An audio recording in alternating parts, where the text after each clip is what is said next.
ನಮಸ್ಕಾರ. ನಾನು ನಿಮ್ಮ ಅನುಶುದ್ಧ ದೇವರನವದಗಿ.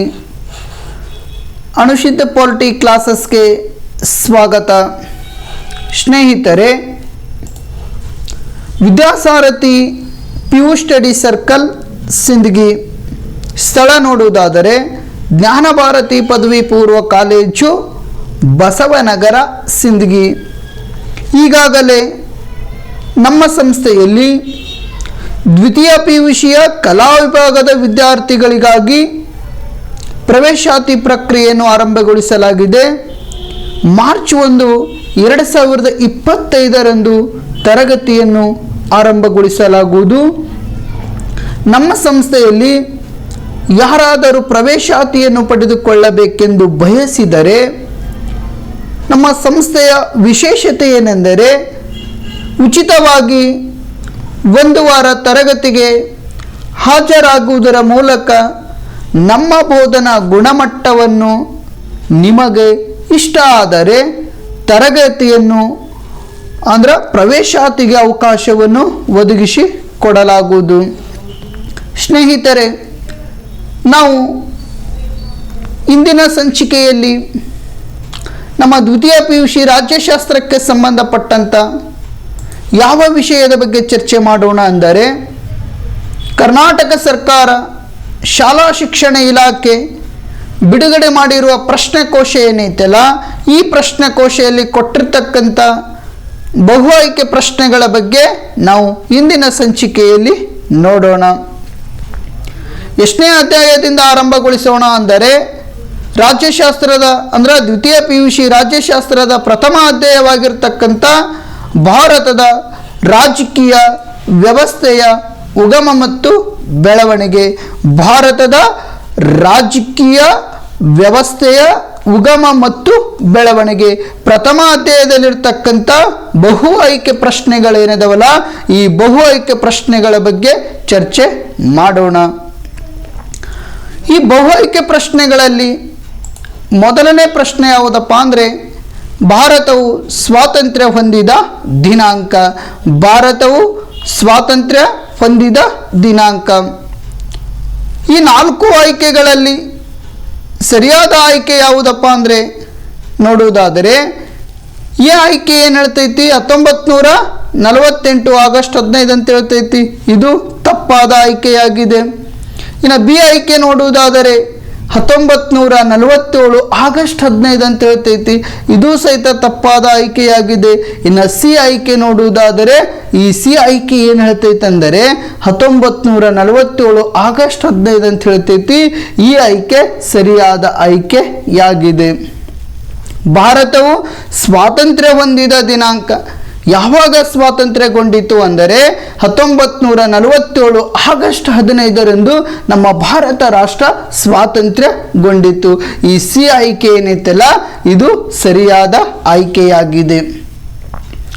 ನಾವು 1947 ಆಗಸ್ಟ್ 15 ಭಾರತಕ್ಕೇನು ಸ್ವಾತಂತ್ರ್ಯ ಸಿಕ್ತಲ್ಲ, ಸಿಕ್ಕ ನಂತರ ಕೆಲವೊಂದಿಷ್ಟು ನಮ್ಮ ರಾಷ್ಟ್ರದಲ್ಲಿ ಚುನಾವಣೆ ಆಗಿರ್ಬೋದು, ಸಂವಿಧಾನವನ್ನು ಅಳವಡಿಸಿಕೊಂಡ್ರು. ಈ ಭಾರತ ರಾಷ್ಟ್ರಕ್ಕೆ ಸ್ವಾತಂತ್ರ್ಯ ಸಿಗಬೇಕಾದರೆ ಯಾವ ಕಾಯ್ದೆಯ ಅನ್ವಯವಾಗಿ ಭಾರತ ರಾಷ್ಟ್ರಕ್ಕೆ ಸ್ವಾತಂತ್ರ್ಯ ದೊರಕಿತು ಅಂದರೆ 1947 ಭಾರತ ಸ್ವಾತಂತ್ರ್ಯ ಕಾಯ್ದೆ.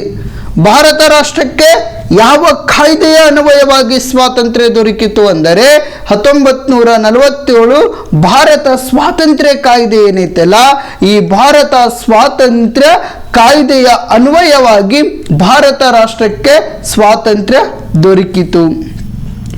ಕೆಲವೊಂದಿಷ್ಟು ಈ ಕಾಯ್ದೆಯಲ್ಲಿ 1947 ಭಾರತ ಸ್ವಾತಂತ್ರ್ಯ ಕಾಯ್ದೆಯ ಮುಖ್ಯಾಂಶಗಳು ವಿವರಿಸಿ ಮುಖ್ಯಾಂಶಗಳನ್ನು ತಿಳಿಸಿ ಅಂತ ಅವಾಗ ಎಷ್ಟು ಅಂಕಕ್ಕೆ ಕೇಳುವಂಥ ಪ್ರಶ್ನೆಯಪ್ಪ ಅಂದ್ರೆ 5 ಅಂಕಕ್ಕೆ ಕೇಳುವಂಥ ಪ್ರಶ್ನೆ.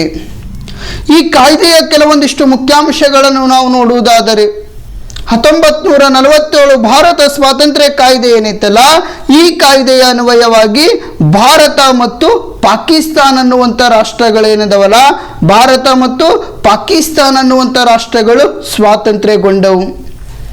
ಅಷ್ಟೇ ಅಲ್ಲದೆ ಈ ಭಾರತ ಮತ್ತು ಪಾಕಿಸ್ತಾನ ಎಂಬ ಎರಡು ರಾಷ್ಟ್ರಗಳ ನಡುವೆ ಗಡಿಯನ್ನು ಗುರುತಿಸಿದಂಥ ಆಯೋಗ ಯಾವುದು ಅಂದರೆ sir Cyril rad clip. Sir Cyril rad clip.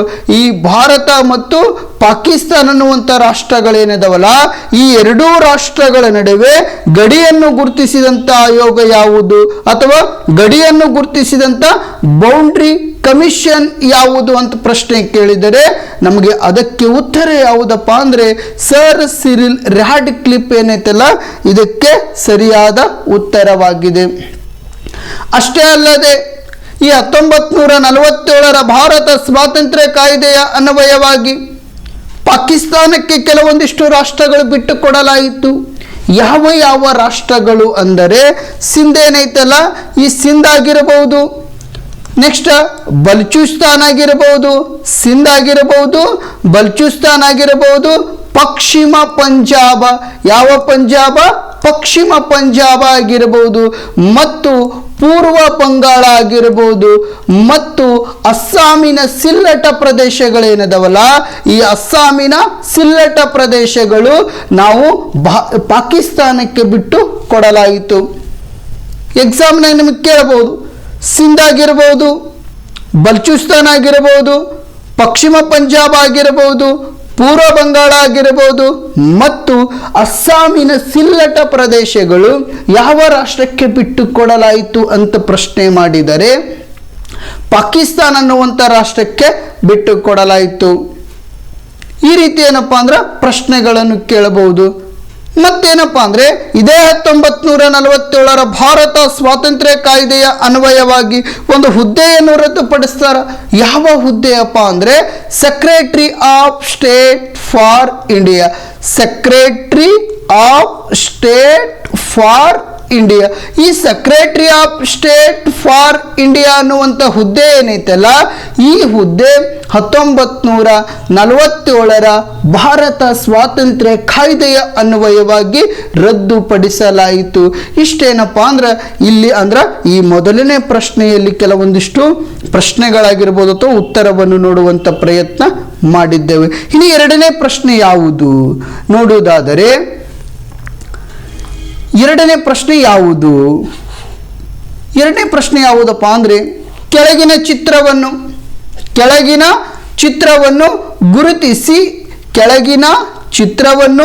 ಗುರುತಿಸಿ ಮತ್ತು ಅದು ಯಾವಾಗ ಜಾರಿಗೆ ಬಂದಿತು.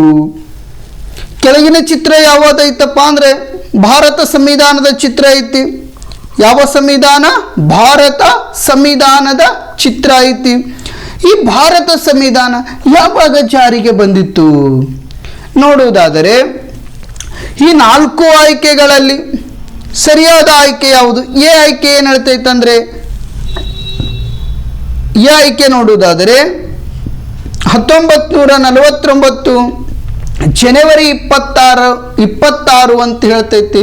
ಇದು ಏನಪ್ಪಾ ಅಂದ್ರೆ ಇದು ತಪ್ಪಾದ ಆಯ್ಕೆಯಾಗಿದೆ. ಇನ್ನು ಬಿ ಆಯ್ಕೆ ಯಾವುದಪ್ಪ ಅಂದ್ರೆ 1950 ಜನವರಿ 26 ಅಂತ ಹೇಳ್ತೈತಿ. ಇದು ಸರಿಯಾದ ಆಯ್ಕೆಯಾಗಿದೆ. ಈ ಕೆಳಗಿನ ಚಿತ್ರವನ್ನು ಗುರುತಿಸಿ ಮತ್ತು ಅದು ಯಾವಾಗ ಜಾರಿಗೆ ಬಂದಿತ್ತು ಅಂತ ಪ್ರಶ್ನೆ ಮಾಡೇನ. ಕೆಳಗಿನ ಚಿತ್ರ ಯಾವುದೈತಂದ್ರೆ ಭಾರತ ಸಂವಿಧಾನದ ಚಿತ್ರ ಐತಿ. ಹಾಗಾದರೆ ನಮ್ಮ ಭಾರತ ಸಂವಿಧಾನ ಯಾವಾಗ ಜಾರಿಗೆ ಬಂದಿದೆ ಅಂದರೆ ಈ ಎ ಆಯ್ಕೆ ಏನೈತಲ್ಲ ಇದು ತಪ್ಪಾದ ಆಯ್ಕೆಯಾಗಿದೆ. ಬಿ ಆಯ್ಕೆ ಏನೈತಲ್ಲ ಇದು ಸರಿಯಾದ ಆಯ್ಕೆಯಾಗಿದೆ. ಹಾಗಾದರೆ ಭಾರತ ಸಂವಿಧಾನ ಯಾವಾಗ ಜಾರಿಗೆ ಬಂದಿದೆ ಅಂದರೆ 1950 ಜನವರಿ 26ರಂದು ನಮ್ಮ ಭಾರತ ಸಂವಿಧಾನ ಜಾರಿಗೆ ಬಂದಿದೆ. ಯಾವಾಗ ಅಂಗೀಕಾರವಾಗಿದೆ ಅಂತ ಪ್ರಶ್ನೆ ಮಾಡಿದರೆ 1949 ನವೆಂಬರ್ 26ರಂದು 1949 ನವೆಂಬರ್ 26ರಂದು ನಮ್ಮ ಭಾರತ ಸಂವಿಧಾನ ಅಂಗೀಕಾರವಾಯಿತು. 299 ಜನ ಸದಸ್ಯರಲ್ಲಿ 284 ಜನ ಸದಸ್ಯರು ನಮ್ಮ ಭಾರತ ಸಂವಿಧಾನಕ್ಕೆ ಒಪ್ಪಿಗೆ ನೀಡಿ 1949 ನವೆಂಬರ್ 26ರಂದು ಭಾರತ ಸಂವಿಧಾನ ಅಂಗೀಕಾರ ಮಾಡಿಕೊಂಡು 1950 ಜನವರಿ 26ರಂದು ನಮ್ಮ ಭಾರತ ಸಂವಿಧಾನ ಜಾರಿಗೆ ತರಲಾಯಿತು. ಈ ಎರಡನೇ ಪ್ರಶ್ನೆಗಳಲ್ಲಿ ಏನಪ್ಪ ಅಂದ್ರೆ ಇಷ್ಟು ಉತ್ತರಗಳನ್ನು ನೋಡಿಕೊಂಡಿದ್ದೇವೆ. ನೆಕ್ಸ್ಟ್ ಇನ್ನು ಮೂರನೇ ಪ್ರಶ್ನೆ ಯಾವುದು? ಅಧಿಕಾರವನ್ನು ಕಂಪನಿಯಿಂದ ಕ್ರೌನ್ಗೆ ಬದಲಾಯಿಸಿದ ಕಾನೂನು. ಮೂರನೇ ಪ್ರಶ್ನೆ ನೋಡಿ ಸ್ನೇಹಿತರೆ, ಯಾವ ರೀತಿ ಐತಂದ್ರೆ ಅಧಿಕಾರವನ್ನು ಕಂಪನಿಯಿಂದ ಕ್ರೌನ್ಗೆ ಬದಲಾಯಿಸಿದ ಕಾನೂನು. ಮೊದಲು ಯಾವ ರೀತಿ ಪ್ರಶ್ನೆಗಳನ್ನು ಕೇಳ್ತಿದ್ದಪ್ಪ ಅಂದರೆ, ಬ್ರಿಟಿಷ್ ಈಸ್ಟ್ ಇಂಡಿಯಾ ಕಂಪನಿಯ ಅಧಿಕಾರವನ್ನು ಕ್ರೌನ್ಗೆ ವರ್ಗಾಯಿಸಿದ ಕಾಯ್ದೆ ಯಾವುದು? ಮೊದಲು ಯಾವ ರೀತಿ ಪ್ರಶ್ನೆ ಕೇಳ್ತಿದ್ದ? ಬ್ರಿಟಿಷ್ ಈಸ್ಟ್ ಇಂಡಿಯಾ ಕಂಪನಿಯ ಅಧಿಕಾರವನ್ನು ಕ್ರೌನ್ಗೆ ವರ್ಗಾಯಿಸಿದ ಕಾಯ್ದೆ ಯಾವುದಂತ ಪ್ರಶ್ನೆ ಕೇಳ್ತಿದ್ದ. ಈ ಸಲ ಯಾವ ರೀತಿ ಪ್ರಶ್ನೆ ಕೇಳ್ಯಾನಪ್ಪ ಅಂದರೆ, ಅಧಿಕಾರವನ್ನು ಕಂಪನಿಯಿಂದ ಕ್ರೌನ್ಗೆ ಬದಲಾಯಿಸಿದ ಕಾನೂನು. ಅಂದರೆ ಈ 4 ಆಯ್ಕೆಗಳಲ್ಲಿ ಯಾವ ಆಯ್ಕೆ ಸರಿಯಾಗಿದೆ ಅಂತ ನೋಡೋದಾದರೆ, ಈ ಎ ಆಯ್ಕೆ ಏನೈತಲ್ಲ, ಈ ಎ ಆಯ್ಕೆ ಸರಿಯಾದ ಆಯ್ಕೆಯಾಗಿದೆ. ಬಿ ಆಯ್ಕೆ ತಪ್ಪಾದ ಆಯ್ಕೆ, ಡಿ ಆಯ್ಕೆ ತಪ್ಪಾದ ಆಯ್ಕೆ, ಸಿ ಆಯ್ಕೆ ಏನಪ್ಪ ಅಂದ್ರೆ ತಪ್ಪಾದ ಆಯ್ಕೆಯಾಗಿದೆ. ಈ 4 ಆಯ್ಕೆಗಳಲ್ಲಿ ಯಾವ ಆಯ್ಕೆ ಸರಿಯಾಗಿದೆ ಅಂದರೆ 1858ರ ಈ ಕಾಯ್ದೆ ಏನೈತಲ್ಲ ಅಥವಾ ಎ ಆಯ್ಕೆ ಏನೈತಲ್ಲ ಇದು ಸರಿಯಾದ ಆಯ್ಕೆಯಾಗಿದೆ. ಸ್ವಲ್ಪ ಅಂದರೆ ಈ 1858ರ ಕಾಯ್ದೆಯ ಕೆಲವೊಂದಿಷ್ಟು ವಿಶೇಷತೆ ನೋಡುವುದಾದರೆ, ಈ 1858ರ ಕಾಯ್ದೆಗೆ ವಿಕ್ಟೋರಿಯಾ ರಾಣಿ ಘೋಷಣೆ ಎಂದು ಕರೆಯಲಾಗುತ್ತದೆ. ಈ 1858ರ ಕಾಯ್ದೆ ಏನೈತಲ್ಲ ವಿಕ್ಟೋರಿಯಾ ರಾಣಿಯ ಘೋಷಣೆ ಎಂದು ಕರೆಯಲಾಗುತ್ತದೆ. ಅಷ್ಟೇ ಅಲ್ಲದೆ ಈ ಕಾಯ್ದೆಯನ್ನು ಭಾರತದ ಮ್ಯಾಗ್ನಾ ಕಾರ್ಟಾ ಎಂದು ಕರೆಯಲಾಗುತ್ತದೆ. ಈ ಕಾಯ್ದೆಯನ್ನು ಅಂದ್ರೆ ಈ 1858ರ ಕಾಯ್ದೆ ಏನೈತಲ್ಲ ಈ ಕಾಯ್ದೆಯನ್ನು ಭಾರತದ ಮ್ಯಾಗ್ನಾ ಕಾರ್ಟಾ ಕಾಯ್ದೆ ಎಂದು ಕರೆಯಲಾಗುತ್ತದೆ. ಅಷ್ಟೇ ಅಲ್ಲದೆ ಇದೇ 1858ರ ಕಾಯ್ದೆಯ ಅನ್ವಯವಾಗಿ ಒಂದು ಹುದ್ದೆಯನ್ನು ಸೃಷ್ಟಿ ಮಾಡಲಾಗುತ್ತದೆ.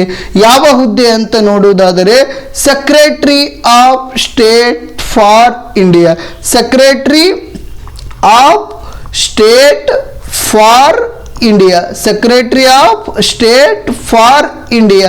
ಈ ಹುದ್ದೆ ಏನೈತಲ್ಲ ಯಾವಾಗ ಸೃಷ್ಟಿ ಆಯ್ತಪ್ಪ ಅಂದರೆ 1858ರ ಕಾಯ್ದೆ ಏನೈತಲ್ಲ ಈ 1858ರ ಕಾಯ್ದೆಯ ಅನ್ವಯವಾಗಿ ಭಾರತದಲ್ಲಿ secretary of state for India ಅನ್ನುವಂಥ ಹುದ್ದೆಯನ್ನು ಸೃಷ್ಟಿಯಾಯಿತು.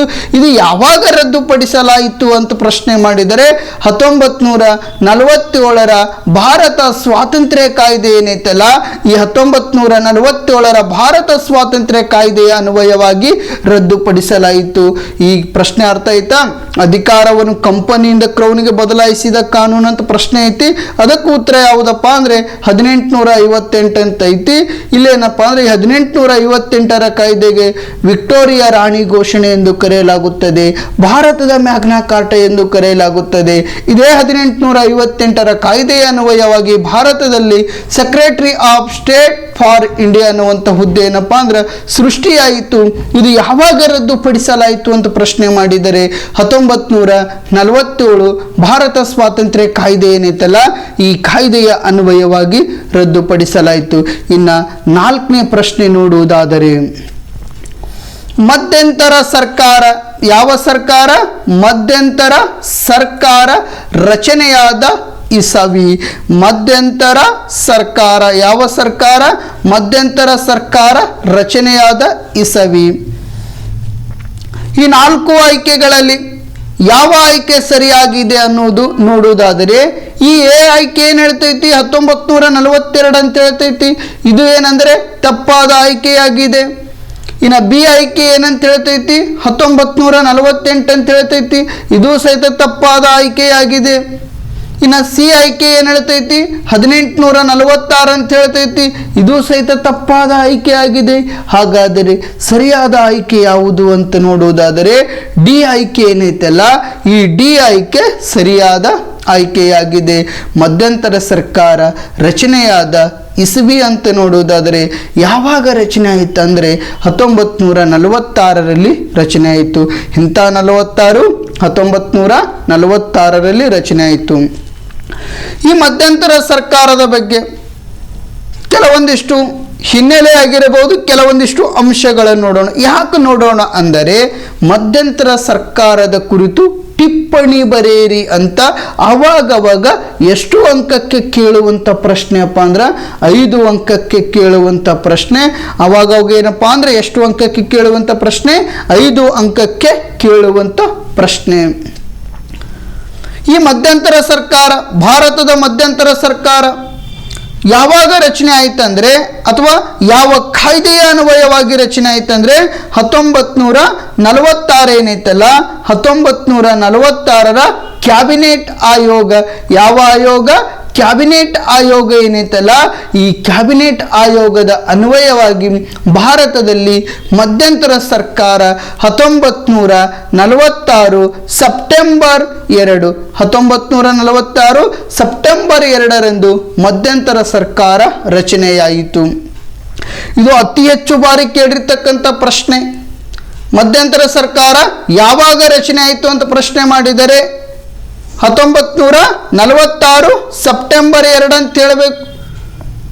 ಯಾವ ಆಯೋಗದ ಅನ್ವಯವಾಗಿ ರಚನೆಯಾಯಿತು ಅಂತ ಪ್ರಶ್ನೆ ಮಾಡಿದರೆ 1946 ಕ್ಯಾಬಿನೆಟ್ ಆಯೋಗ ಅಂತ ಏನು ಕರಿತೇವಲ್ಲ, ಅಥವಾ ಕ್ಯಾಬಿನೆಟ್ ಮಿಷನ್ ಅಂತ ಏನು ಕರಿತೇವಲ್ಲ, ಈ ಕ್ಯಾಬಿನೆಟ್ ಮಿಷನ್ ಅನ್ವಯವಾಗಿ ಭಾರತದಲ್ಲಿ 1946 ಸೆಪ್ಟೆಂಬರ್ 2ರಂದು ರಚನೆಯಾಯಿತು. ಈ ಮಧ್ಯಂತರ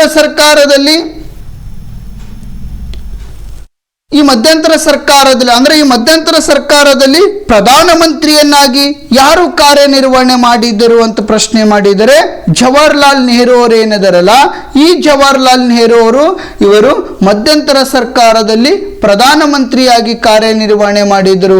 ಈ ಮಧ್ಯಂತರ ಸರ್ಕಾರದಲ್ಲಿ ಉಪ ಪ್ರಧಾನಮಂತ್ರಿಯಾಗಿ ಯಾರು ಕಾರ್ಯನಿರ್ವಹಣೆ ಮಾಡಿದ್ದರು ಅಂತ ಪ್ರಶ್ನೆ ಮಾಡಿದರೆ ನಮ್ಮ ಸರ್ದಾರ್ ವಲ್ಲಭಾಯಿ ಪಟೇಲ್ ರವರು ಏನದರಲ್ಲ, ಈ ಸರ್ದಾರ್ ವಲ್ಲಭಾಯಿ ಪಟೇಲ್ ರವರು ಮಧ್ಯಂತರ ಸರ್ಕಾರದಲ್ಲಿ ಉಪ ಪ್ರಧಾನಮಂತ್ರಿಯಾಗಿ ಕಾರ್ಯನಿರ್ವಹಣೆ ಮಾಡಿದರು.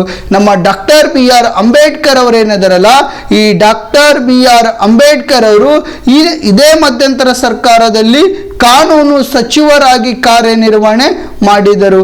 ಯಾವ ಸಚಿವರು? ಕಾನೂನು ಸಚಿವರಾಗಿ ಕಾರ್ಯನಿರ್ವಹಣೆ ಮಾಡಿದರು. ನಮ್ಮ ಬಾಬು ಜಗಜೀವನ್ ರಾವ್ ಅವರು ಏನದರಲ್ಲ, ಈ ಬಾಬು ಜಗಜೀವನ್ ರಾವ್, ಯಾವ ರಾವ್? ಬಾಬು ಜಗಜೀವನ್ ರಾವ್ ರವರು ಏನಿದಾರಲ್ಲ, ಇವರೇನಪ್ಪ ಅಂದರೆ ಕಾರ್ಮಿಕ ಸಚಿವರಾಗಿ ಕಾರ್ಯನಿರ್ವಹಣೆ ಮಾಡಿದರು. ಯಾವ ಸಚಿವರಾಗಿ? ಕಾರ್ಮಿಕ ಸಚಿವರಾಗಿ ಕಾರ್ಯನಿರ್ವಹಣೆ ಮಾಡಿದರು. ಈ ಮಧ್ಯಂತರ ಸರ್ಕಾರದಲ್ಲಿ ವೈಸರಾಯ ಕಾರ್ಯಕಾರಿ ಮಂಡಳಿ ಅನ್ನುವಂಥದ್ದು ಅಸ್ತಿತ್ವದಲ್ಲಿತ್ತು. ಯಾವ ಮಂಡಳಿ? ವೈಸರಾಯ ಕಾರ್ಯಕಾರಿ ಮಂಡಳಿ ಏನೈತಲ್ಲ, ಈ ವೈಸರಾಯ ಕಾರ್ಯಕಾರಿ ಮಂಡಳಿ ಮಧ್ಯಂತರ ಸರ್ಕಾರದಲ್ಲಿ ಮಂತ್ರಿಮಂಡಲ ಅಂದ್ರೆ ಕಾರ್ಯಾಂಗದ ಭಾಗವಾಗಿ ಕಾರ್ಯನಿರ್ವಹಣೆ ಮಾಡುತ್ತಿದ್ದರು.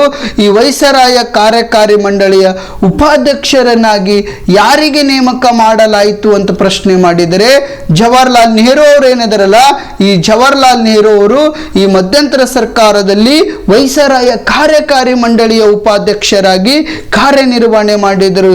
ಇನ್ನೊಂದು ಪ್ರಶ್ನೆ ಕೇಳೋಣ, ಯಾವ ರೀತಿಯಪ್ಪ ಅಂದ್ರೆ ಈ ಮಧ್ಯಂತರ ಸರ್ಕಾರ ಎಲ್ಲಿಯವರೆಗೆ ಅಸ್ತಿತ್ವದಲ್ಲಿ ಇತ್ತು ಅಂತ ಪ್ರಶ್ನೆ ಮಾಡ್ಯಾನ. ಅವಾಗ 1947 ಆಗಸ್ಟ್ 15ರವರೆಗೆ ಈ ಮಧ್ಯಂತರ ಸರ್ಕಾರ ಭಾರತದಲ್ಲಿ ಅಸ್ತಿತ್ವದಲ್ಲಿ ಇತ್ತು. ಸ್ನೇಹಿತರೆ, ಇಲ್ಲಿ ಅಂದರೆ ಈ ಮಧ್ಯಂತರ ಸರ್ಕಾರದ ಮೇಲೆ ಅವಾಗವಾಗ ಅತಿ ಹೆಚ್ಚು ಬಾರಿ ಕೇಳಿರ್ತಕ್ಕಂಥ ಪ್ರಶ್ನೆ ಯಾವುದಪ್ಪ ಅಂದರೆ ಮಧ್ಯಂತರ ಸರ್ಕಾರ ಯಾವಾಗ ರಚನೆ ಆಯಿತು ಅಂತ ಪ್ರಶ್ನೆ ಮಾಡ್ತಾನೆ. 1946 ಸೆಪ್ಟೆಂಬರ್ 2 ಅಂತ ಹೇಳಬೇಕು. ಮಧ್ಯಂತರ ಸರ್ಕಾರದಲ್ಲಿ ಪ್ರಧಾನಮಂತ್ರಿಯಾಗಿ ಯಾರು ಕಾರ್ಯನಿರ್ವಹಣೆ ಮಾಡಿದರು? ಜವಾಹರ್ಲಾಲ್ ನೆಹರು ಅವರು. ಮಧ್ಯಂತರ ಸರ್ಕಾರದಲ್ಲಿ ಉಪ ಪ್ರಧಾನಮಂತ್ರಿಯಾಗಿ ಯಾರು ಕಾರ್ಯನಿರ್ವಹಣೆ ಮಾಡಿದ್ದರು? ಸರ್ದಾರ್ ವಲ್ಲಭಾಯಿ ಪಟೇಲ್ ರವರು. ಮಧ್ಯಂತರ ಸರ್ಕಾರದಲ್ಲಿ ಕಾನೂನು ಸಚಿವರಾಗಿ ಯಾರು ಕಾರ್ಯನಿರ್ವಹಣೆ ಮಾಡಿದ್ರು? ಡಾಕ್ಟರ್ BR ಅಂಬೇಡ್ಕರ್ ಅವರು. ಮಧ್ಯಂತರ ಸರ್ಕಾರದಲ್ಲಿ ಕಾರ್ಮಿಕ ಸಚಿವರಾಗಿ ಯಾರು ಕಾರ್ಯನಿರ್ವಹಣೆ ಮಾಡಿದ್ರು? ಬಾಬು ಜಗಜೀವನ್ ರಾವ್ ಅನ್ನುವಂಥ ವ್ಯಕ್ತಿ. ನೆಕ್ಸ್ಟ್ ಏನಪ್ಪಾ ಅಂದ್ರೆ ಇದೇ ಮಧ್ಯಂತರ ಸರ್ಕಾರದಲ್ಲಿ ವೈಸರಾಯ ಕಾರ್ಯಕಾರಿ ಮಂಡಳಿಯ ಉಪಾಧ್ಯಕ್ಷರನ್ನಾಗಿ ಯಾರಿಗೆ ನೇಮಕ ಮಾಡಲಾಯಿತು ಅಂತ ಪ್ರಶ್ನೆ ಮಾಡಿದರೆ ಜವಾಹರ್ಲಾಲ್ ನೆಹರು ಅಂತ ಹೇಳಬೇಕು. ಇದೇ ಮಧ್ಯಂತರ ಸರ್ಕಾರ ಎಲ್ಲಿಯವರೆಗೆ ಅಸ್ತಿತ್ವದಲ್ಲಿ ಇತ್ತು ಅಂತ ಪ್ರಶ್ನೆ ಮಾಡಿದರೆ 1947 ಆಗಸ್ಟ್ 15 ಅಂತ ಹೇಳಬೇಕು, ಅಥವಾ ಭಾರತಕ್ಕೆ ಸ್ವಾತಂತ್ರ್ಯ ಸಿಗುವವರೆಗೆ ಈ ಮಧ್ಯಂತರ ಸರ್ಕಾರ ಅಸ್ತಿತ್ವದಲ್ಲಿ ಇತ್ತು. ಇನ್ನು ನೆಕ್ಸ್ಟ್ ಪ್ರಶ್ನೆ ನೋಡುವುದಾದರೆ, ವೈಸರಾಯ ಕಾರ್ಯಕಾರಿ ಮಂಡಳಿಯ ಉಪಾಧ್ಯಕ್ಷ. ವೈಸರಾಯ ಕಾರ್ಯಕಾರಿ ಮಂಡಳಿಯ ಉಪಾಧ್ಯಕ್ಷ. ಈ ವೈಸರಾಯರವರ ಕಾರ್ಯಕಾರಿ ಮಂಡಳಿಯ ಉಪಾಧ್ಯಕ್ಷರು ಯಾರು? ನಾ ಹಿಂದಿನ ಪ್ರಶ್ನೆಯಲ್ಲಿ ಇದರ ಉತ್ತರವನ್ನು ಹೇಳಿದ್ದೇನೆ. ವೈಸರಾಯ ಕಾರ್ಯಕಾರಿ ಮಂಡಳಿಯ ಉಪಾಧ್ಯಕ್ಷರು. ಎ ಆಯ್ಕೆ ಏನೈತಲ್ಲ ಇದು ತಪ್ಪಾದ ಆಯ್ಕೆಯಾಗಿದೆ. ಬಿ ಆಯ್ಕೆ ಏನೈತಲ್ಲ ಇದು ಸರಿಯಾದ ಆಯ್ಕೆಯಾಗಿದೆ. ವೈಸರಾಯರವರ ಕಾರ್ಯಕಾರಿ ಮಂಡಳಿಯ ಉಪಾಧ್ಯಕ್ಷರು ಯಾರು ಅಂತ ಪ್ರಶ್ನೆ ಮಾಡಿದರೆ ನಮ್ಮ ಪಂಡಿತ್ ಜವಾಹರ್ಲಾಲ್ ನೆಹರು ಅವರೇನದರಲ್ಲ ಇವರು ವೈಸರಾಯ ಕಾರ್ಯಕಾರಿ ಮಂಡಳಿಯ ಉಪಾಧ್ಯಕ್ಷರಾಗಿ ಕಾರ್ಯನಿರ್ವಹಣೆ ಮಾಡಿದರು. ಇನ್ನು 6ನೇ ಪ್ರಶ್ನೆ ಯಾವುದು ಅಂದರೆ, ರಾಜ್ಯಗಳ ಏಕೀಕರಣದ ರೂವಾರಿ. ರಾಜ್ಯಗಳ ಏಕೀಕರಣದ ರೂವಾರಿ, ಇದರಲ್ಲಿ ಯಾವ ಆಯ್ಕೆ ಸರಿಯಾಗಿದೆ ನೋಡುವುದಾದರೆ, ಎ ಆಯ್ಕೆ ಏನೈತಲ್ಲ ಎ ಆಯ್ಕೆ ಸರ್ದಾರ್ ವಲ್ಲಭಾಯಿ ಪಟೇಲ್ ಅಂತ ಕೊಟ್ಟಾನ, ಮತ್ತೊಂದು ಕಡೆ ಗಾಂಧೀಜಿ ಅಂತ ಕೊಟ್ಟಾನ. ಇದು ಏನಪ್ಪಾ ಅಂದರೆ ಇದು ತಪ್ಪಾದ ಆಯ್ಕೆಯಾಗಿದೆ. ಇನ್ನು ಬಿ ಆಯ್ಕೆ ಮಹಾತ್ಮ ಗಾಂಧೀಜಿಯವರು ಮಾತ್ರ ಅಂತ ಕೊಟ್ಟಾನ. ಇದು ತಪ್ಪಾದ ಆಯ್ಕೆಯಾಗಿದೆ. ಇನ್ನು ಸಿ ಆಯ್ಕೆ ಯಾವುದು ಅಂತ ನೋಡುವುದಾದರೆ ಒಂದು ಮಾತ್ರ, ಅಂದರೆ ಏನಪ್ಪಾ ಅಂದರೆ ಇದು ಸರ್ದಾರ್ ವಲ್ಲಭಾಯಿ ಪಟೇಲ್ ರವರು ಈ ರಾಜ್ಯದ ಏಕೀಕರಣದ ರೂವಾರಿ ಅಂತ ಯಾರಿಗೆ ಕರೆಯಲಾಗುತ್ತದೆ ಅಂತ ಪ್ರಶ್ನೆ ಮಾಡಿದರೆ ನಮ್ಮ ಸರ್ದಾರ್ ವಲ್ಲಭಾಯಿ ಪಟೇಲ್ ರವರಿಗೆ ಕರೆಯಲಾಗುತ್ತದೆ. ಭಾರತ ಸ್ವಾತಂತ್ರ್ಯಗೊಳ್ಳುವಂಥ ಸಂದರ್ಭದಲ್ಲಿ ಇಡೀ ದೇಶೀಯ ಸಂಸ್ಥಾನಗಳನ್ನು ಭಾರತದ ಒಕ್ಕೂಟಕ್ಕೆ ಸೇರಿಸಿದಂಥ ಕೀರ್ತಿ ಯಾರಿಗೆ ಸಲ್ಲುತ್ತದೆ ಅಂದರೆ ನಮ್ಮ ಸರ್ದಾರ್ ವಲ್ಲಭಾಯಿ ಪಟೇಲ್ ರವರಿಗೆ ಸಲ್ಲುತ್ತದೆ. ಈ ಸರ್ದಾರ್ ವಲ್ಲಭಾಯಿ ಪಟೇಲ್ ರವರಿಗೆ ಏಕೀಕರಣದ ರೂವಾರಿ ಎಂದು ಕರೆಯಲಾಗುತ್ತದೆ. ಯಾವ ರೂವಾರಿ? ಏಕೀಕರಣದ ರೂವಾರಿ ಎಂದು ಕರೆಯಲಾಗುತ್ತದೆ. ಮತ್ತೇನು ಕರೀತಾರಪ್ಪ ಅಂದರೆ ಇದೇ ಸರ್ದಾರ್ ವಲ್ಲಭಾಯಿ ಪಟೇಲ್ ರವರಿಗೆ ಏಕೀಕರಣದ ಶಿಲ್ಪಿ ಎಂದು ಕರೆಯಲಾಗುತ್ತದೆ. ಯಾವ ಶಿಲ್ಪಿ? ಏಕೀಕರಣದ ಶಿಲ್ಪಿ ಎಂದು ಕರೆಯಲಾಗುತ್ತದೆ. ಅಷ್ಟೇ ಅಲ್ಲದೆ ನಮ್ಮ ಸರ್ದಾರ್ ವಲ್ಲಭಾಯಿ ಪಟೇಲ್ ಅವರಿಗೆ ಭಾರತದ ಬೀಸ್ಮಾರ್ಕ್ ಎಂದು ಕರೆಯಲಾಗುತ್ತದೆ. ಭಾರತದ ಬೀಸ್ಮಾರ್ಕ್ ಎಂದು ಕರೆಯಲಾಗುತ್ತದೆ. ನಮ್ಮ ಸರ್ದಾರ್ ವಲ್ಲಭಾಯಿ ಪಟೇಲ್ ಅವರಿಗೆ ಏಕೀಕರಣದ ರೂವಾರಿ ಎಂದು ಕರೆಯಲಾಗುತ್ತದೆ. ಅಷ್ಟೇ ಅಲ್ಲದೆ ಏಕೀಕರಣದ ಶಿಲ್ಪಿ ಎಂದು ಕರೆಯಲಾಗುತ್ತದೆ. ಅಷ್ಟೇ ಅಲ್ಲದೆ ಭಾರತದ ಬೀಸ್ಮಾರ್ಕ್ ಎಂದು ಕರೆಯಲಾಗುತ್ತದೆ. ಅಷ್ಟೇ ಅಲ್ಲದೆ ನಮ್ಮ ಸರ್ದಾರ್ ವಲ್ಲಭಾಯಿ ಪಟೇಲ್ ರವರಿಗೆ ಭಾರತದ ಉಕ್ಕಿನ ಮನುಷ್ಯ ಎಂದು ಕರೆಯಲಾಗುತ್ತದೆ. ಭಾರತದ ಉಕ್ಕಿನ ಮನುಷ್ಯ ಎಂದು ಕರೆಯಲಾಗುತ್ತದೆ. ಇದು ಎಕ್ಸಾಮ್ನಲ್ಲಿ ಏನಪ್ಪಾ ಅಂದರೆ ಅತಿ ಹೆಚ್ಚು ಬಾರಿ ಕೇಳಿರ್ತಕ್ಕಂಥ ಪ್ರಶ್ನೆ. ಈ ಪ್ರಶ್ನೆ ಹೊಂದಿಸಿ ಬರೆಯರಿದಾಗಾದರೂ ಕೇಳಬಹುದು, ಬಿಟ್ಟ ಸ್ಥಳದಲ್ಲಿ ಆದರೂ ಕೇಳಬಹುದು, ಒಂದು ಅಂಕದಲ್ಲಿ ಆದರೂ ಕೇಳಬಹುದು. ಯಾವ ರೀತಿಯಪ್ಪ ಅಂದರೆ ಸರ್ದಾರ್ ವಲ್ಲಭಾಯಿ ಪಟೇಲ್ ರವರಿಗೆ ಒಂದು ಕಡೆ ಹೊಂದಿಸಿ ಬರೆಯಲ್ಲಿ ಸರ್ದಾರ್ ವಲ್ಲಭಾಯಿ ಪಟೇಲ್ ಅಂತ ಕೊಡ್ತಾನ, ಒಂದು ಕಡೆ ಉಕ್ಕಿನ ಮನುಷ್ಯ ಅಂತ ಕೊಡ್ತಾನ. ಯಾರನ್ನು ಉಕ್ಕಿನ ಮನುಷ್ಯ ಎಂದು ಕರೆಯಲಾಗುತ್ತದೆ ಅಂತ ಪ್ರಶ್ನೆ ಮಾಡಬಹುದು. ಅದಕ್ಕಾಗಿ ಸರ್ದಾರ್ ವಲ್ಲಭಾಯಿ ಪಟೇಲ್ ಅವರಿಗೆ ಯಾವ ಬಿರುದುಗಳಿಂದ ಕರೆಯಲಾಗುತ್ತಿತ್ತು ಅಂದರೆ ಏಕೀಕರಣದ ರೂವಾರಿ ಅಂತ ಕರಿತಿದ್ರು, ಏಕೀಕರಣದ ಶಿಲ್ಪಿ ಅಂತ ಕರಿತಿದ್ರು, ಭಾರತದ ಬೀಸ್ಮಾರ್ಕ್ ಅಂತ ಕರಿತಿದ್ರು. ಅಷ್ಟೇ ಅಲ್ಲದೆ ಭಾರತದ ಉಕ್ಕಿನ ಮನುಷ್ಯ ಅಂತ ಯಾರಿಗೆ ಕರಿತಿದ್ರಪ್ಪ ಅಂದರೆ ನಮ್ಮ ಸರ್ದಾರ್ ವಲ್ಲಭಾಯಿ ಪಟೇಲ್ ರವರಿಗೆ ಕರೆಯುತ್ತಿದ್ದರು. ಇನ್ನು ಮುಂದಿನ ಪ್ರಶ್ನೆ ನೋಡುವುದಾದರೆ, ಮುಂದಿನ ಪ್ರಶ್ನೆ ಯಾವುದು ಅಂದರೆ ಫೆಡರಲ್ ನ್ಯಾಯಾಲಯದ ಪ್ರಥಮ ನ್ಯಾಯಾಧೀಶರು. ಫೆಡರಲ್ ನ್ಯಾಯಾಲಯದ ಪ್ರಥಮ ನ್ಯಾಯಾಧೀಶರು. ಈ ಫೆಡರಲ್ ನ್ಯಾಯಾಲಯದ ಪ್ರಥಮ ನ್ಯಾಯಾಧೀಶರು ಯಾರು? ಈ 4 ಆಯ್ಕೆಗಳಲ್ಲಿ ಸರಿಯಾದ ಆಯ್ಕೆ ನೋಡುವುದಾದರೆ ಈ ಆಯ್ಕೆ ಏನು ಹೇಳ್ತೈತಿ? ಲಾರ್ಡ್ ರಿಪ್ಪನ್ ಅಂತ ಹೇಳ್ತೈತಿ. ಇದು ತಪ್ಪಾದ ಆಯ್ಕೆಯಾಗಿದೆ. ಇನ್ನು ಬಿ ಆಯ್ಕೆ ಏನು ಹೇಳ್ತೈತಿ? ಜವಾಹರ್ಲಾಲ್ ನೆಹರು ಅಂತ ಹೇಳ್ತೈತಿ. ಇದು ಸಹಿತ ತಪ್ಪಾದ ಆಯ್ಕೆಯಾಗಿದೆ. ಇನ್ನು ಸಿ ಆಯ್ಕೆ ಏನು ಹೇಳ್ತೈತಿ ಅಂದರೆ ಸರ್ ಮೌರಿಸ್ ಗ್ವಾಯರ್ ಅಂತ ಏನೈತಲ್ಲ ಇದು ಸರಿಯಾದ ಆಯ್ಕೆಯಾಗಿದೆ.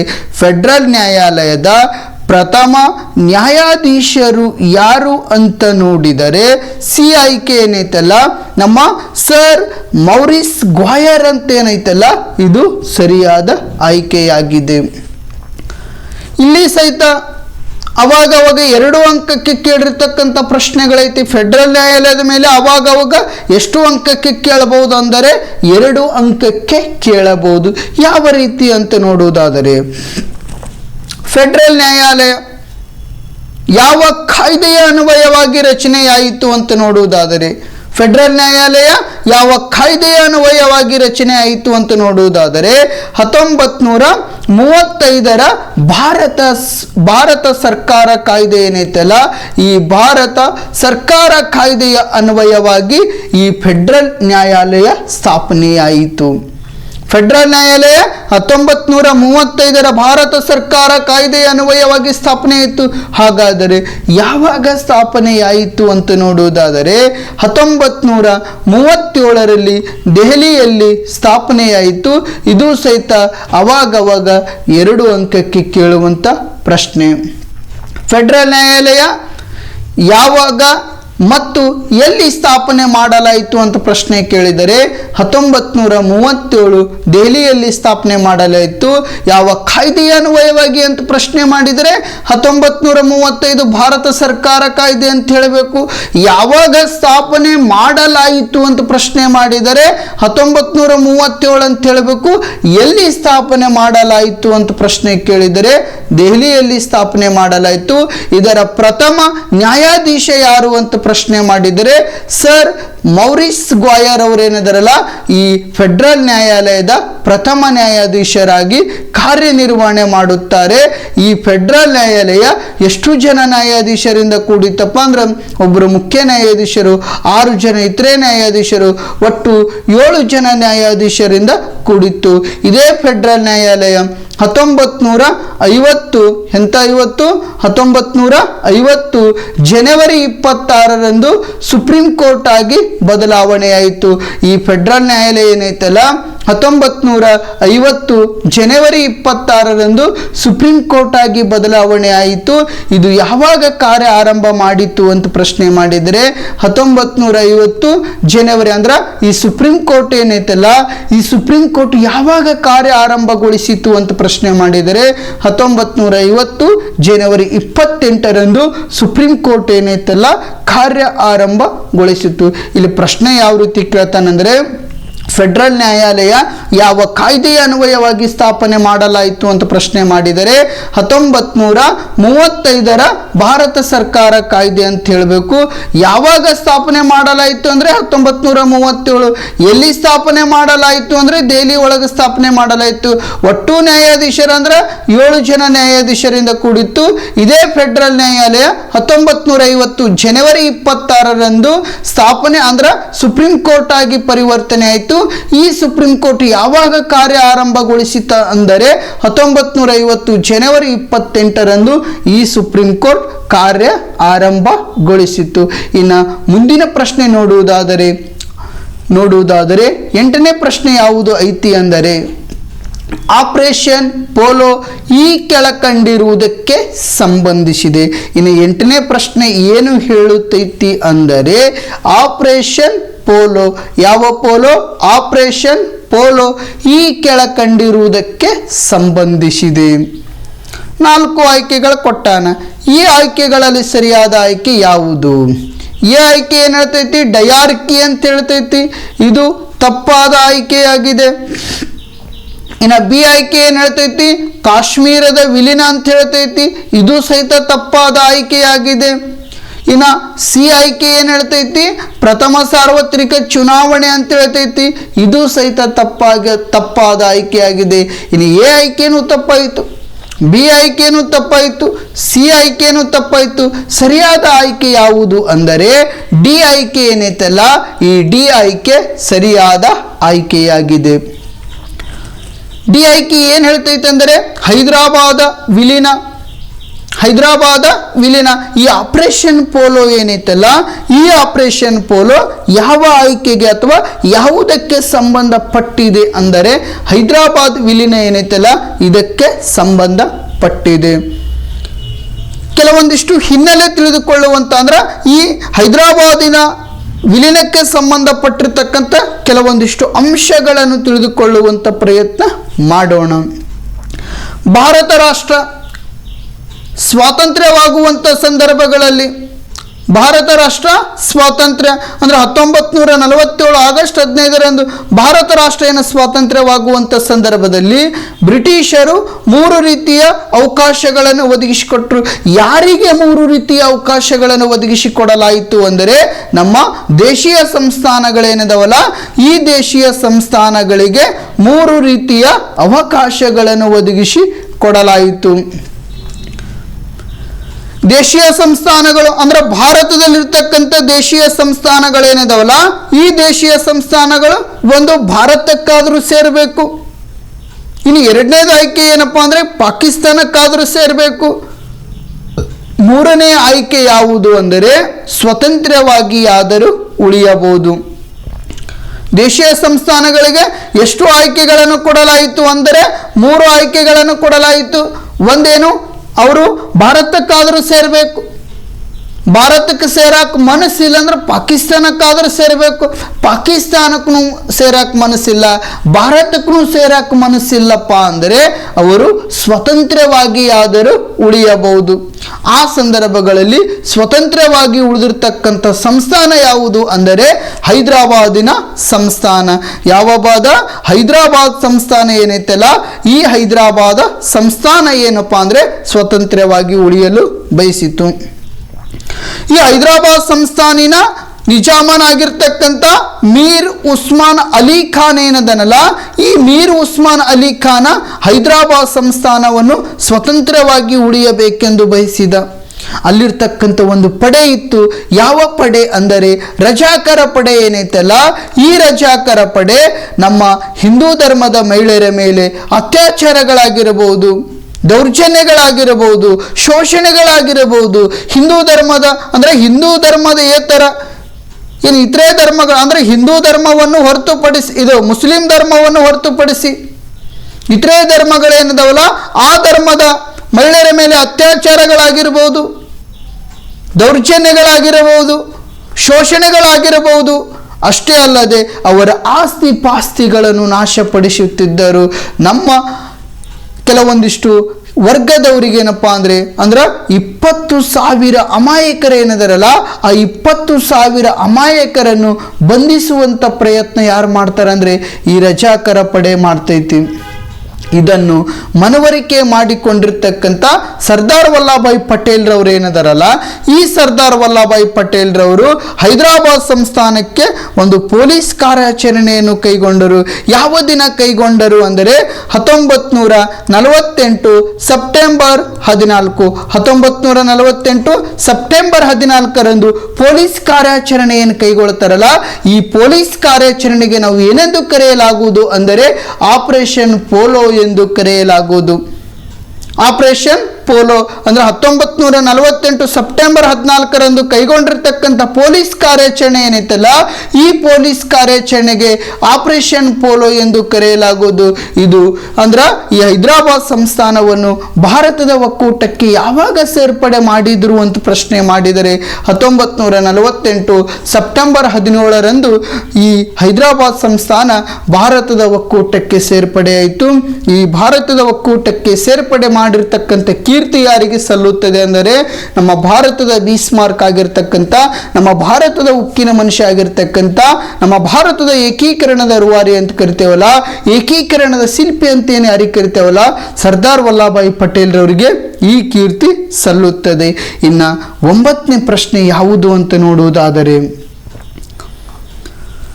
9ನೇ ಪ್ರಶ್ನೆ ಯಾವುದು ಅಂತ ನೋಡುವುದಾದರೆ 3ನೇ ದುಂಡು ಮೇಜಿನ ಸಮ್ಮೇಳನ ನಡೆದ ಇಸವಿ 3ನೇ ದುಂಡು ಮೇಜಿನ ಸಮ್ಮೇಳನ ಎಷ್ಟನೇ ದುಂಡು ಮೇಜಿನ ಸಮ್ಮೇಳನ 3ನೇ ದುಂಡು ಮೇಜಿನ ಸಮ್ಮೇಳನ ನಡೆದ ಇಸ್ವಿ ಅಂತ ಏನಪ್ಪ ಅಂದರೆ ಪ್ರಶ್ನೆ ಕೇಳ್ಯಾರ.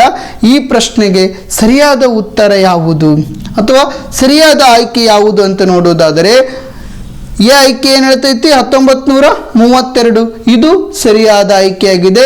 ಬಿ ಆಯ್ಕೆ ತಪ್ಪಾದ ಆಯ್ಕೆ, ಸಿ ಆಯ್ಕೆ ತಪ್ಪಾದ ಆಯ್ಕೆ, ಡಿ ಆಯ್ಕೆ ತಪ್ಪಾದ ಆಯ್ಕೆಯಾಗಿದೆ. ಸ್ವಲ್ಪ ದುಂಡು ಮೇಜಿನ ಸಮ್ಮೇಳನಗಳ ಬಗ್ಗೆ ನೋಡುವಂಥ ಪ್ರಯತ್ನ ಮಾಡೋಣ.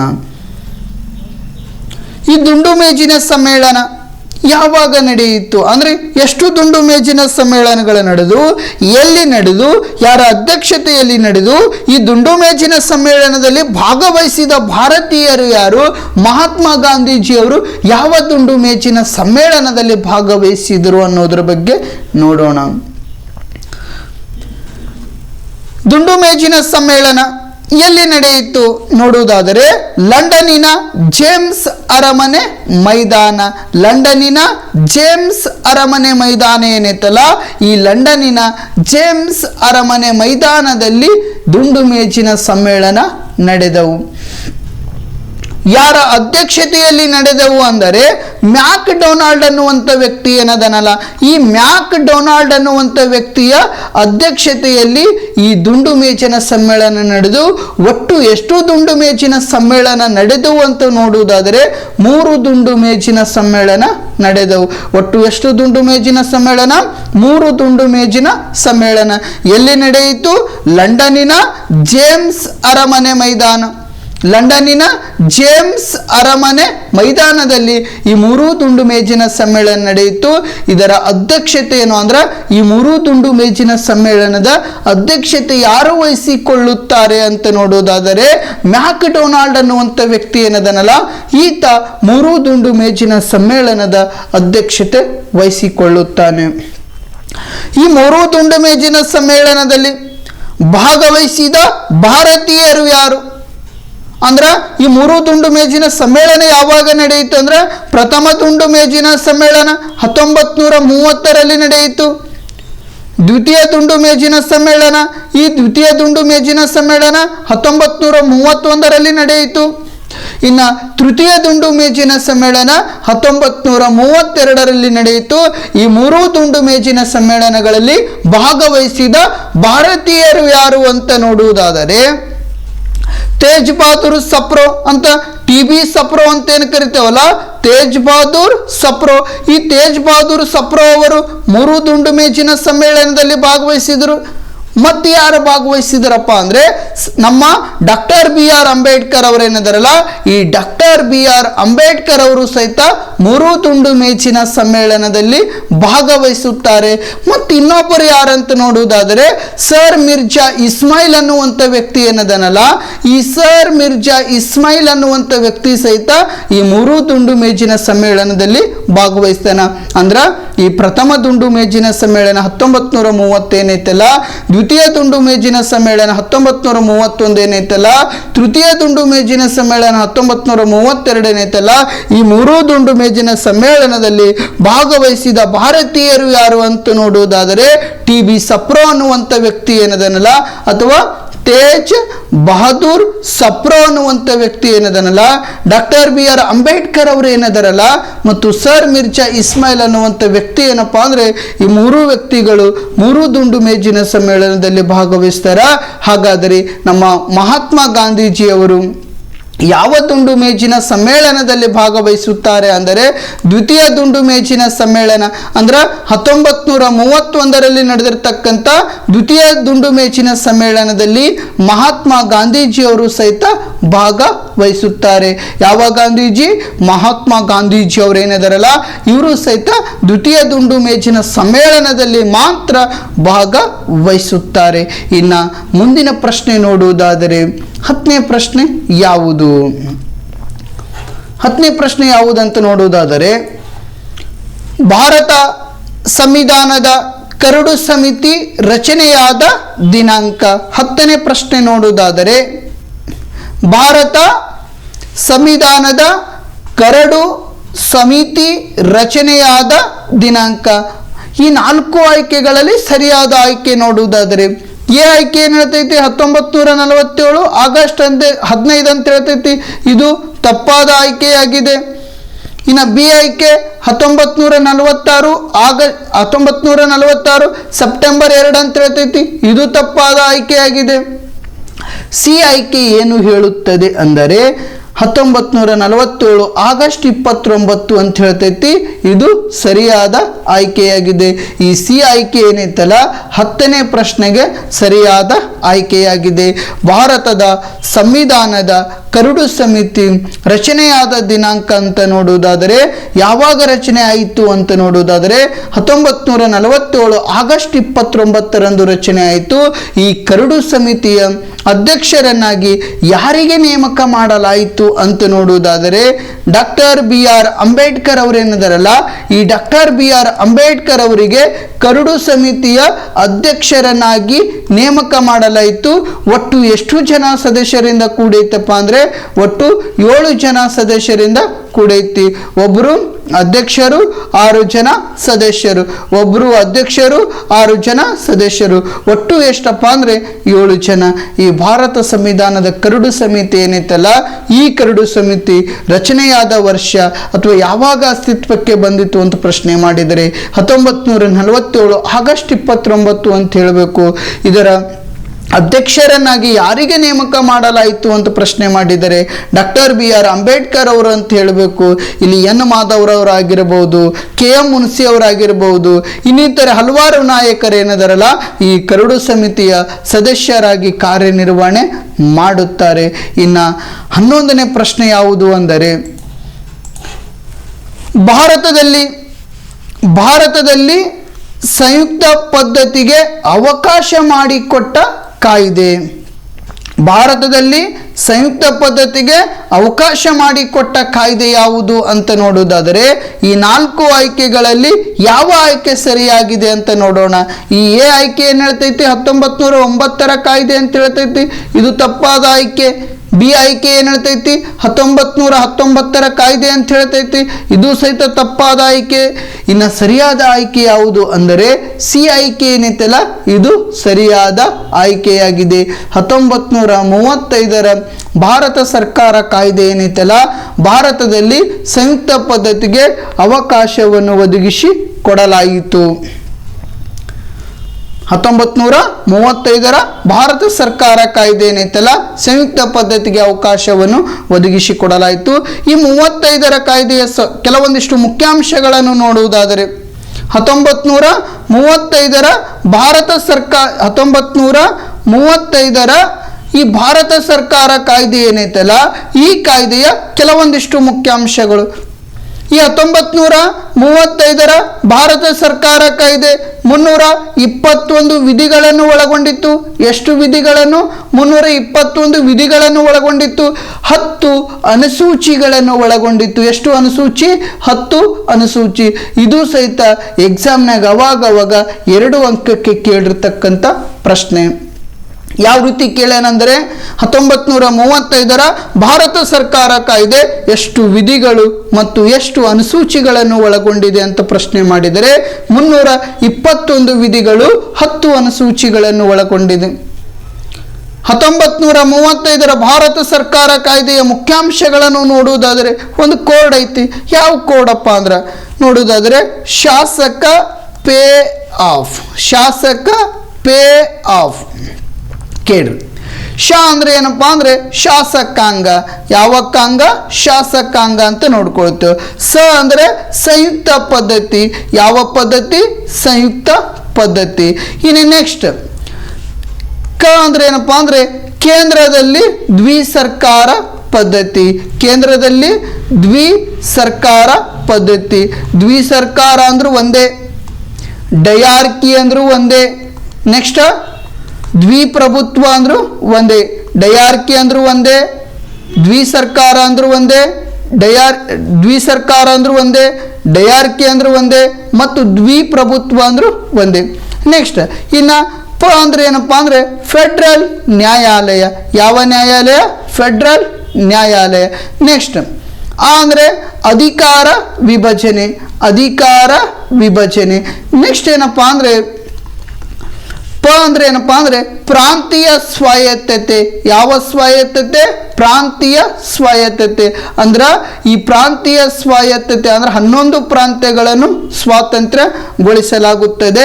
ಅಧಿಕಾರ ವಿಭಜನೆ ಅಂತ ನೋಡುವುದಾದರೆ ಕೇಂದ್ರ ಪಟ್ಟಿ ಅಂತ ನೋಡ್ಕೊಳ್ತೇವೆ, ಪ್ರಾಂತ್ಯ ಪಟ್ಟಿ ಅಂತ ನೋಡ್ಕೊಳ್ತೇವೆ, ಸಮವರ್ತಿ ಪಟ್ಟಿ ಅಂತ ಈ ರೀತಿ ಅಂದ್ರೆ 1935ರ ಕಾಯ್ದೆ ಅನ್ವಯವಾಗಿ ಅಧಿಕಾರವನ್ನು ವಿಭಜನೆ ಮಾಡಲಾಗುತ್ತದೆ. ಇನ್ನು ಫೆಡರಲ್ ನ್ಯಾಯಾಲಯ 1937 ದೆಹಲಿ ಒಳಗೆ ಸ್ಥಾಪನೆ ಆಗ್ತೈತಿ. ಇದರ ಪ್ರಥಮ ನ್ಯಾಯಾಧೀಶರು ಯಾರು ಅಂತ ಪ್ರಶ್ನೆ ಮಾಡಿದರೆ ಮೌರಿಸ್ ಗ್ವಾಯರ್ ಅಂತ ನೋಡಬಹುದು. ಇನ್ನು ಕೇಂದ್ರದಲ್ಲಿ ದ್ವಿಸರ್ಕಾರ ಪದ್ಧತಿಗೆ ಅವಕಾಶವನ್ನು ಕಲ್ಪಿಸಿಕೊಟ್ಟಂತ ಕಾಯ್ದೆ ಯಾವುದು ಅಂದರೆ 1935ರ ಭಾರತ ಸರ್ಕಾರ ಕಾಯ್ದೆ ಅಂತ ಹೇಳಬೇಕು. ಇನ್ನು ಪ್ರಾಂತ್ಯಗಳಲ್ಲಿ ದ್ವಿಸರ್ಕಾರ ಪದ್ಧತಿಗೆ ಯಾವ ಕಾಯ್ದೆ ಅವಕಾಶ ಒದಗಿಸಿಕೊಟ್ಟಿತ್ತು ಅಂದರೆ 1919ರ ಕಾಯ್ದೆ ಏನೈತಲ್ಲ ಈ ಕಾಯ್ದೆ ಪ್ರಾಂತ್ಯಗಳಲ್ಲಿ ದ್ವಿಸರ್ಕಾರ ಪದ್ಧತಿಗೆ ಅವಕಾಶವನ್ನು ಒದಗಿಸಿಕೊಡ್ತು. ಇನ್ನು ಕೇಂದ್ರಗಳಲ್ಲಿ ದ್ವಿಸರ್ಕಾರ ಪದ್ಧತಿಗೆ ಅವಕಾಶವನ್ನು ಒದಗಿಸಿಕೊಟ್ಟಂತ ಕಾಯ್ದೆ ಯಾವುದು ಅಂತ ನೋಡುವುದಾದರೆ ಇಲ್ಲಿ 1935ರ ಭಾರತ ಸರ್ಕಾರ ಕಾಯ್ದೆ ಅಂತ ನೋಡ್ಕೊಳ್ತು. ಇನ್ನು ಶಾಸಕಾಂಗ ಅಂತ ನೋಡು ಅಂದ್ರೆ 2 ಸದನಗಳಿಂದ ಕೂಡೈತಿ. ಈ ರೀತಿ ಏನಪ್ಪಾ ಅಂದರೆ ನಮ್ಮ 1935ರ ಭಾರತ ಸರ್ಕಾರ ಕಾಯ್ದೆ ಬಗ್ಗೆ ನೋಡಿದ್ದೆವು. ಇದು ಸಹಿತ ಅವಾಗವಾಗ 10 ಅಂಕನೂ ಕೇಳಬಹುದು, ಅವಾಗವಾಗ 5 ಅಂಕನೂ ಕೇಳಬಹುದು. ಇಲ್ಲಿ ಜಾಸ್ತಿ ಕೇಳುವಂಥ ಪ್ರಶ್ನೆ ಅಂದರೆ ಜಾಸ್ತಿ ಅತಿ ಹೆಚ್ಚು ಬಾರಿ ಎಷ್ಟು ಅಂಕಕ್ಕೆ ಕೇಳಲಾಗಿದೆ ಅಂದರೆ 5 ಅಂಕಕ್ಕೆ ಕೇಳಲಾಗಿದೆ. ಈ ಭಾರತ ಅಂದ್ರೆ 1935ರ ಭಾರತ ಸರ್ಕಾರ ಕಾಯ್ದೆ ಏನೈತಲ್ಲ ಇದು ಪರೀಕ್ಷೆಗೆ ಅತ್ಯಂತ ಮುಖ್ಯವಾದಂಥ ಪ್ರಶ್ನೆವಾಗಿದೆ. ಇಲ್ಲಿ 2 ಅಂಕಕ್ಕಾದ್ರೂ ಕೇಳಬಹುದು. ಒಂದು ವೇಳೆ 2 ಅಂಕಕ್ಕೆ ಕೇಳಿಲ್ಲಪ್ಪ ಅಂದ್ರೆ ಏನು ಮಾಡ್ತಾನೆ ಅವಾಗವಾಗ 5 ಅಂಕಕ್ಕಾದ್ರೂ ಕೇಳಬಹುದು. ಅವಾಗ ನಿಮ್ಮ ಹಣೆ ಬರ್ ಖರಾಬ್ ಇತ್ತಂದ್ರೆ ಅವಾಗವಾಗ ಏನು ಮಾಡ್ಬೋದಪ್ಪ ಅಂದರೆ 10 ಅಂಕ ಆದರೂ ಕೇಳಬಹುದು. ಸ್ನೇಹಿತರೆ, ಇಲ್ಲಿಗೆ ಇವತ್ತಿನ ರಾಜ್ಯಶಾಸ್ತ್ರದ ಪ್ರಥಮ ಅಧ್ಯಾಯದಲ್ಲಿರ್ತಕ್ಕಂಥ ಬಹು ಆಯ್ಕೆ ಪ್ರಶ್ನೆಗಳನ್ನು ಮುಕ್ತಾಯಗೊಳಿಸಲಾಯಿತು. ಇನ್ನು ನಾಳೆ ತರಗತಿಯಲ್ಲಿ ನಾವು 2ನೇ ಅಧ್ಯಾಯದಲ್ಲಿರ್ತಕ್ಕಂಥ ಬಹು ಆಯ್ಕೆ ಪ್ರಶ್ನೆಗಳನ್ನು ನೋಡಿಕೊಳ್ಳೋಣ. ಇಲ್ಲಿಗೆ ಏನಂದರೆ ಇವತ್ತಿನ ತರಗತಿಯನ್ನು ನಾನು ಮುಕ್ತಾಯಗೊಳಿಸುತ್ತಿದ್ದೇನೆ. ಎಲ್ಲರಿಗೂ ಶುಭವಾಗಲಿ.